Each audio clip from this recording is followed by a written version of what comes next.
বল্টু গাছের নিচে বসে ফোন দেখতেছিল, তখনই সে হঠাৎ দেখে হায় হায়, এ কি? এ দেখি ইরানের উপর সবাই আক্রমণ করতেছে, ইরানের পাশে কেউ দাঁড়াচ্ছে না। আচ্ছা, আমাদের বাংলাদেশের উপর যদি একটা মিসাইল নিক্ষেপ করে তখন আমরা কি করব? আমরাও কি উল্টে মিসাইল মারবো? যাই তো মার কাছে জিজ্ঞাসা করি আমাদের বাংলাদেশে কি কি মিসাইল আছে।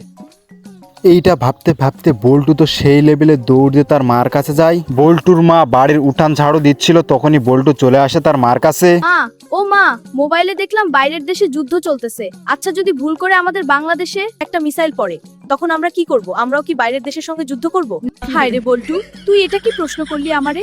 আমরা এমন একটি দেশে বাস করি যেখানে কেউ যদি আমাদের মিসাইল মারে তাহলে আমাদের বাঁচানোর জন্য এক আয়াতুল কুরসি ছাড়া কেউ বাঁচাতে পারবে না। অন্য দেশদের মারা তো দূরের কথা।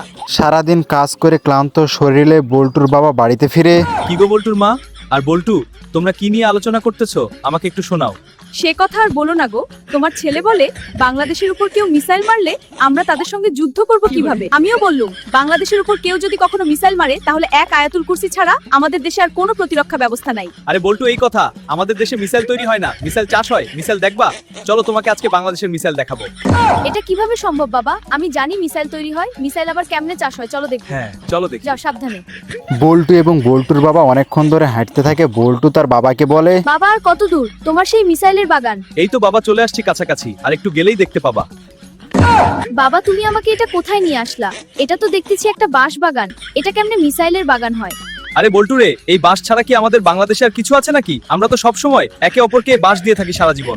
বাইরের দেশ আমাদের দেশে মিসাইল ফেলবে আর আমরা তাদের দেশে বাঁশের তৈরি মিসাইল ফেলবো, এভাবেই যুদ্ধ করব।